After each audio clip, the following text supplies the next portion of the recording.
My name is David Kassan. I'm a painter based here in Brooklyn. I do large figurative paintings combined with street art, graffiti, and abstract kind of backgrounds. The best part about painting is that I get to travel, I get to really just think and create things, be a builder of things, which is pretty amazing. So I've started out by blocking in the entire head just because we're doing the eyes today, but it's good to have the structure down ahead of time of where the eyes are going to sit. So I thought it would be a good idea to kind of block in everything first so that we know what we're doing and how things fit. So the eye structure is, I always put together both of these shadow shapes first, which are the large masses. And we kind of come in here, we can kind of find the distance out based upon these light and dark shapes and shadows.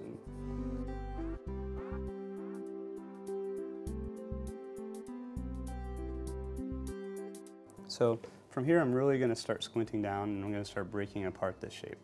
So as I look here, I see a little bit of dark up here. This pulls in like this. And I'm never going to draw the actual eye.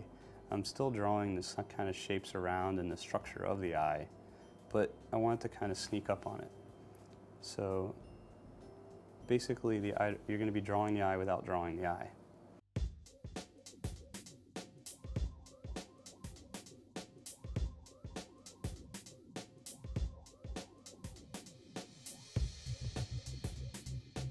Yeah, I'm thinking about the bony structure right now of the anatomy.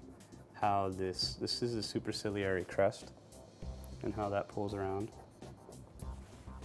And I'm thinking about how this is tucking in because this light is coming through here, and that this basically is like pretty much just overlaying that bone and pulling down.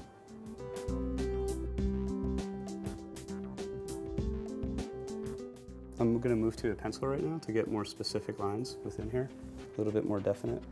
Just as I start to see things a little bit more accurate, I'm going to redefine this outer shape still again, and notice how the bone structure of the nose and the maxilla in here is actually informing the structure of the eye right here.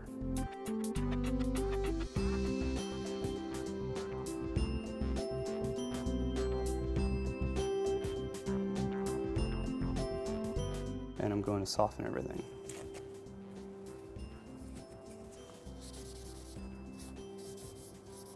Just to really give it that sense of it sitting within this space even further.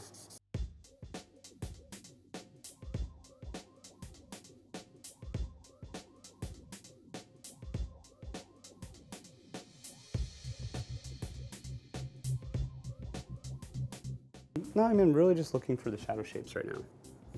I'm not really thinking about anatomy so much. Really thinking about, okay, so how far does this come down? It comes to about there, and then this is like shifted. So this is actually like, I'm gonna draw these little like form lines that aren't really there, but this is curved like this, right? Because it's a round ball within this eye socket.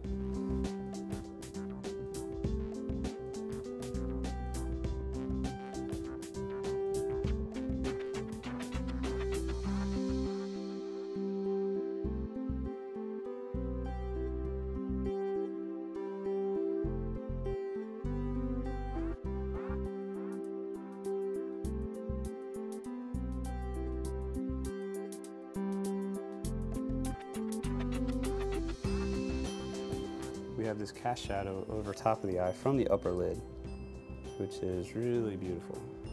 And it really gives us that sense of place. So I'm going to come in here and really kind of knock that in with a medium charcoal pencil right now. Just to get that sense of that, the overlay and this curve of the eye and that passage of light as it comes in that form. Really thinking sculpturally right now. And I'm going to come in and kind of blur this as well, because I really am all about kind of creating this kind of atmosphere within this structure so that we don't have all those lines that I used kind of as measuring points for the relative sizing.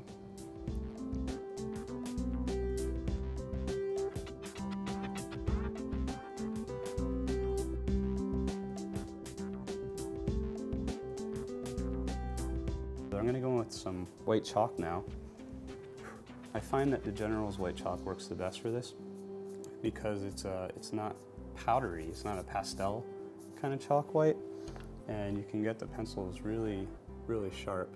So when I go with the white, I'm really going over top of the form, and I'm thinking about it in terms of hatch that kind of follows the form, and structural.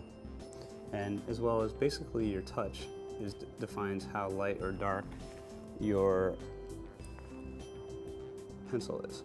So it's all pressure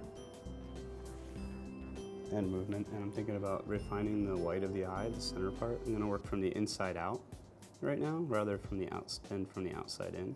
I continue to go back and forth between the two so that both forms correlate with one another, like both ideas, so that I know that if I keep looking back and forth between the two, the structures will be the same.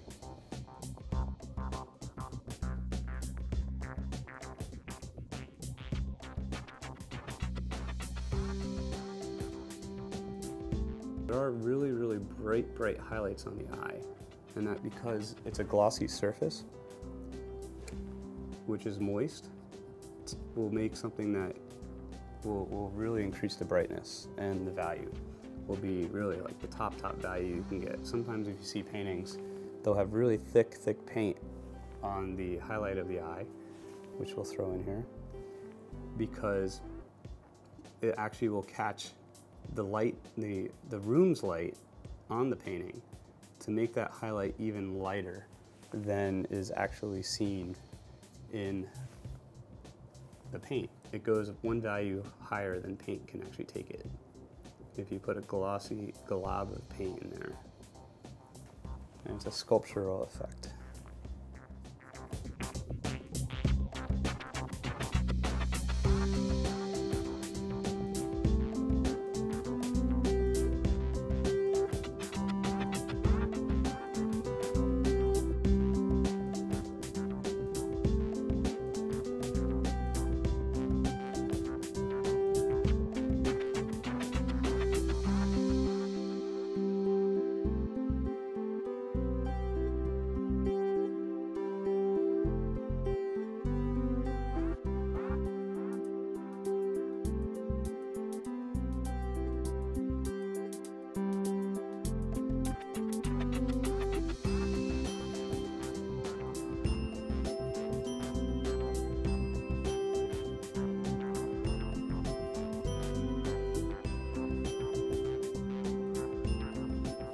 Thanks guys for visiting my studio today.